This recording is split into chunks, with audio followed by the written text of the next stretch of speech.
할렐루야. 예, 오늘도 말씀이 실제로 우리 또 큐티 삶 가운데 오신 여러분들을 사랑하고 축복합니다.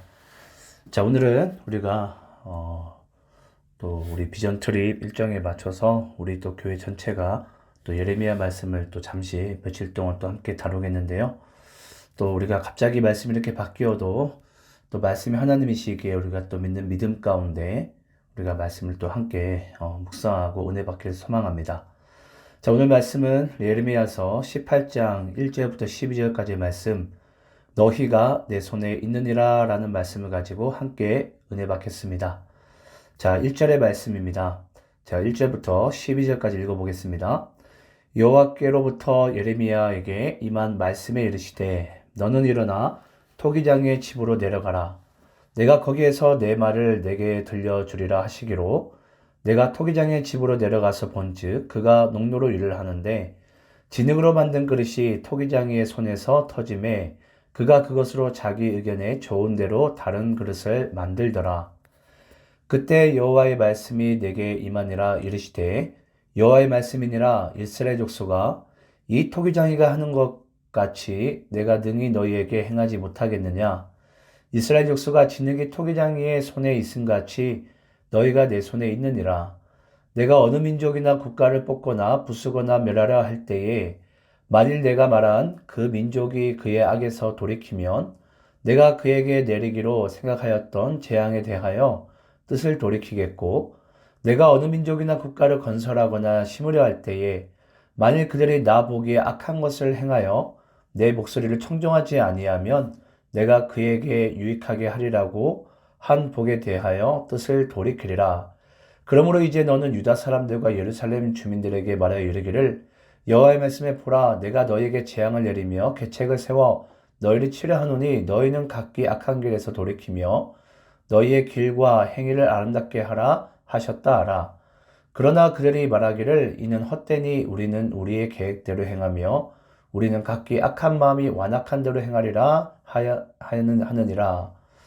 자, 여러분 오늘 말씀 가운데 보게 되면 너희가 내 손에 있느니라. 자, 여러분 우리는 인생을 살다 보면 하나님께서 우리를 예기치 못한 곳으로 보내실 때가 있습니다. 그때 하나님이 이제 우리에게 원하시는 것은 우리의 태도를 보십니다. 자, 하지만 우리는 그렇게 또는 그러한 이해하지 못한 상황 속에서도 하나님의 뜻과 음성에 귀를 기울이고 집중하는 것이 바로 믿음이라는 것입니다. 그래서 오늘 말씀이 이런 뜻을 우리에게 가지고 있는 것인데요. 오늘 말씀을 보게 되면 1절, 2절 말씀 여호와께로부터 예레미야에게 말씀이 임하게 됩니다. 그래서 너는 일어나 토기장의 집으로 가라. 예레미야 입장에서 갑자기 하나님께서 예레미야의 영문도 예레미야에게 뜻도 물어보지 않은 채 그냥 가라라고 말씀하십니다. 어디로? 토기장의 집으로. 하나님께서 가라고 하신 그곳이 예레미야 입장에서는 갑자기 떨어진 말씀이었고요. 또 예레미야가 가고 싶어 하는지 안 가고 싶어 하는 건지 계획이 있는지 없는지도 하나님 묻지도 않으시고 그냥 예레미야에게 가라고 하시는 거예요. 여러분 우리가 인생 살 때 이런 경우를 많이 만나게 되죠. 내가 왜 가야 되는가? 왜 하나님은 나에게 왜 내 상황은 왜 물어보지 않으시지? 여러 가지 우리는 그런 물음표를 그릴 때가 있습니다. 근데 여러분 우리가 영문도 모른 채 가게 되는 그때에도 우리가 정말 중요한 자세는 뭐냐면요. 하나님께서 우리에게 가라고 말씀하신 것 자체에 하나님의 어떤 계획과 뜻이 반드시 있다라는 믿음과 신뢰가 필요하다라는 것입니다. 왜냐하면 여러분 그 말씀과 가라고 말씀하신 우리에게 명령하신 이가 바로 신실하신 하나님이시기 때문입니다. 그래서 예레미야 입장에서는요, 갑자기 떨어진 말씀이었고, 갑자기 명령으로 들렸던 말씀이었지만, 그 말씀하신 이가 하나님이시기 때문에, 나의 뜻과 계획이 아닐지라도, 내가 가고 싶은 곳이 아닐지라도, 영문도 모를지라도, 그곳을, 가야만 했고, 또 예레미야는 또 가게 됩니다. 자, 그러면서 어떤 일이 벌어지게 되는지를 우리가 함께 볼 텐데요. 자, 3절, 4절 말씀입니다. 내가 토기장이의 집으로 내려가서 본즉 그가 농로로 일을 하는데 진흙으로 만든 그릇이 토기장이의 손에서 터짐에 그가 그것으로 자기 의견에 좋은 대로 다른 그릇을 만들더라. 갑자기 지금 예레미야가 토기장의 집으로 가게 됐더니 토기장이가 보니까 농노로서 토기를 만들려고 하는데 그 토기가 만들다가 그대로 진흙이 터져버립니다. 자, 그러면 예레미야 입장에서는 그냥 그 진흙을 버리든지 뭐 또는 그 진흙을 뭐 어떻게 사용하는지 모르겠지만 중요한 것은 그 상황 가운데 토기장이가 했던 그 모습을 자세히 살펴보니 토기장이는 그 터진 그 진흙을 다시 자기 의견대로 좋은 대로 다른 것을 만드는 모습을 보게 됩니다. 그것이 이제 예레미야 입장에서는요 상당히 진기한 모습이었는데요. 아, 그냥 버려도 될 것 같고 또는 그냥 놔버려도 될 것 같고 또는 새로운 진흙을 가져와서 다시 새롭게 만들어도 될 것 같은데 그냥 그것을 가지고 다시 만드는 자기 의견대로 다른 그릇을 만드는 모습을 보면서 예레미야는 이제 많은 생각을 또 얻게 됩니다. 자, 그러면서 여러분 우리가 그런 것 같습니다. 우리가 보기에는 저 사람은 쓸모가 있고 저 사람은 쓸모가 없는 것 같고 지금 이미 망가진 사람인 것 같고 저 사람은 실패한 인생 같지만은 하나님께서는 토기장이는 보니까 얼마든지 그것을 가지고 다시 자기 의견에 좋은 대로 다른 그릇을 만들 수도 있다라는 것을 우리에게 보여주고 있습니다. 여러분 저도 뭐 그런 인생을 살아왔던 것 같은데요. 저도 과거에는 제가 원래 가지고 있었던 전공이 있었고 또 저는 또 제 나름대로의 정말 어둠 가운데 있었던 인생 가운데 있었지만 하나님께서는 그런 터진 또 토기를 또 새롭게 빚으셔서 자기 의견에 좋은 대로 하나님의 뜻에 가장 좋은 것으로 다른 그릇으로서 지금 만들어 가시면서 지금 주의 목회의 길을 주님께서 감당하게 하고 계십니다. 저는 이런 저의 모습을 볼 때마다 저도 가끔은 소스라치게 놀릴 때가 있는데요. 어떻게 하다가 내가 목회자가 됐을까? 어떻게 하다가 내가 예수를 믿게 됐을까?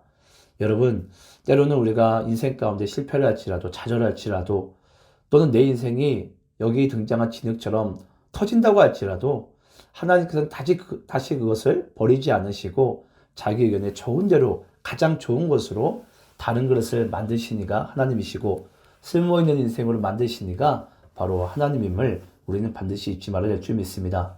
그러면서 5절 6절 말씀에 이런 말씀이 등장합니다. 그때 여호와의 말씀이 내게 임하니라 이르시되 여호와의 말씀이니라 이스라엘 족속아 이 토기장이가 하는 것 같이 내가 능히 너에게 행하지 못하겠느냐 이스라엘 족속아 진흙이 토기장의 손에 있음 같이 너희가 내 손에 있느니라. 여러분 진흙이 토기장의 손에 있음 같이 너희가 내 손에 있느니라. 여러분 바로 이스라엘아 너희가 누구의 것인지 너희가 어떤 존재인지 분명히 보라라는 것입니다. 바로 우리는 여러분 진흙이라는 것입니다. 하나님이 토기장이라는 것입니다. 예, 물론 주님 알죠? 내가 진흙이고요. 하나님은 토기장이십니다. 라고 우리는 다 알고는 있습니다. 근데 중요한 것은 뭐냐면요. 진짜 우리의 삶 가운데 우리가 이것을 믿느냐라는 거죠. 여러분들이 정말 내가 진흙임을 믿습니까? 예. 여기서 진흙이 왜 등장했을까요? 진흙이라는 것은 우리 인간이 바로 흙과 같은 존재라는 거예요. 그리고 왜 토기장이가 등장했냐면 바로 토기장이가 그 진흙을 빚을 수 있는 주권과 권한이 있다는 것입니다. 여기서 내가 왜 이런 존재로 태어났는지 나는 왜 이 모양인지 이것이 중요한 것이 아니고요. 내가 진흙이라는 그 사실이 우리에게 중요한 것입니다. 그래서 주님께서 우리에게 말씀하는 거예요. 너희가 누구인지 분명히 보아라는 것입니다. 너희가 누구인지 분명히 봐라. 이스라엘아 너희가 내 손에 있는 그런 존재니라 라고 주님께서 말씀하고 있습니다. 여러분 이사야서 64장 8절 말씀 이런 말씀이 있습니다. 그러나 여호와여 이제 주는 아버지시이다. 우리는 진흙이요 주는 토기장이시니 우리는 다 주의 손으로 지으신 것입니다. 여러분 아시겠지만 이사야서 64장 8절 말씀을 통해서 예수님께서도 토기장의 비유에 대한 말씀을 우리에게 주신 적이 있습니다. 그리고 예수님께서는 공생의 모든 시작은 이사야서 말씀을 성취함으로써 이루어지게 되는데요. 결국은 예수님도 이 말씀대로 하나님을 아버지시니다 주는 아버지시니다 이사야서 64장 8절 말씀을 제자들에게 또는 본인이 기도할 때 또는 복음을 이제 전파하실 때 계속해서 하나님은 아버지시니다 하나님이 토기장이시니다라는 것을 계속해서 예수님께서도 선포하시고 증거하셨습니다. 이와 같이 여러분 하나님께서 우리의 아버지가 되심을 우리는 반드시 잊지 말아야 됩니다. 또 로마서 9장 20절, 21절 말씀입니다. 이 사람아, 내가 누구에게 감히 하나님께 반문하느냐? 지금 받은 물건이 지은 자에게 어찌 나를 이같이 만들었느냐 말하겠느냐? 토기장이가 진흙 한 덩이로 하나는 귀 쓸 그릇을, 하나는 천이 쓸 그릇을 만들 권한이 없느냐? 여러분, 하나님은 하나님의 뜻대로 사람을 빚어나가십니다. 하나님이 빚어나가시는 인생의 우열은 존재하지 않습니다. 우리 인간이 세상의 어떤 기준에 따라서 인생의 우열을 가릴 뿐이지 하나님이 빚어나가시는 인생에는 절대 우열이 존재하지 않습니다. 중요한 것은 지금 내 모습 이대로 하나님이 나를 빚어나가심을 인정하고 믿는 것이 믿음입니다. 근데 세상은 다릅니다. 꼭 상대방과 나를 비교하려 합니다. 또 대조하려 합니다. 어떤 이는 예를 들어서 연봉이 몇억, 몇십억, 몇천억이 되겠지만요. 어떤 이들은 연봉이 100만 원도 안 될 수도 있고요. 어떤 이들은 가난한 자가 있고 병든 자가 있고 어떤 이는 또 강한 자가 있고 키가 큰 자가 있고 또 작은 자도 있습니다. 여러분, 이것은 세상의 기준에 따라서 우리가 비교할 뿐이지 대조할 뿐이지 하나님께서는 하나님의 뜻 가운데 그 토기를 빚어나가십니다. 그래서 우리 인간에게 정말 중요한 삶의 믿음의 고백과 자세는 뭐냐면요. 내 모습 이대로를 하나님이 빚어나가신 인생임을 믿고 감사하고 하나님께 영광을 돌리는 것이 하나님의 뜻인 줄 믿습니다. 내가 지금 가난하다고 하나님이 나를 보시기에 가난한 것이 아니고요. 내가 아무리 부유하다고 하나님이 나를 보시기에 부유한 것이 아닙니다. 그냥 하나님께서는 각자의 모습대로 하나님이 빚어나가실 뿐이십니다. 그래서 우리는 모든 인생의 주권이 바로 하나님께 있음을 하나님은 알기 원하시고요. 또 그것을 고백하고 믿는 자에게 이 구원이라는 이 세상에 어떤 것도 비교할 수 없는 그런 우리에게 축복을 주신 분이 바로 하나님입니다. 여러분, 우리가 세상을 보게 되면요. 예를 들어서 동식물만 하더라도 셀 수 없을 정도의 동식물이 있습니다. 여러분, 참 신기한 것이 뭐냐면요. 그런 수많은 동식물, 미생물, 여러 가지 생물들이 있지만 인간이 모든 생물들에게 정말 수백만 가지의 정말 그런 동식물에게 인간은요, 다 이름을 붙였어요. 여러분, 그것을 거기서 뭘 얘기하냐면요. 어떤 작은 세포, 미생물, 동식물, 그 모든 것들조차도 이름이 있다라는 것은 하나님 안에 특별한 존재임을 인간이 알고 이름을 붙인다라는 것입니다. 그래서 여러분, 하물며 그런 작은 미생물도 이름도 있음 같이 하나님 안에서는 특별한 존재입니다. 하물며 그것이 바로 인간이겠습니까? 한 인생이겠습니까?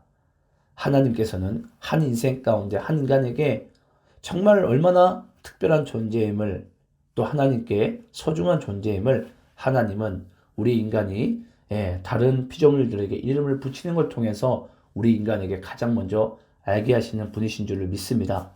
자, 그리고 7절부터 12절까지는 우리가 짧게 마무리할 수 있는 부분인데요. 제가 한번 쭉 읽어보겠습니다.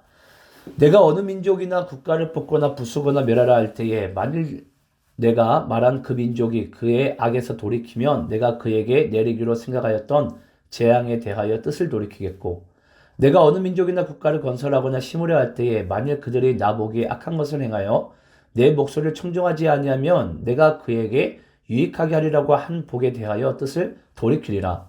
그러므로 이제 너는 유다 사람들과 예루살렘 주민들에게 말하여 이르기를 여호와의 말씀에 보라, 내가 너희에게 재앙을 내리며 계책을 세워 너희를 치료하노니 너희는 각기 악한 길에서 돌이키며 너희의 길과 행위를 아름답게 하라 하셨다 하라.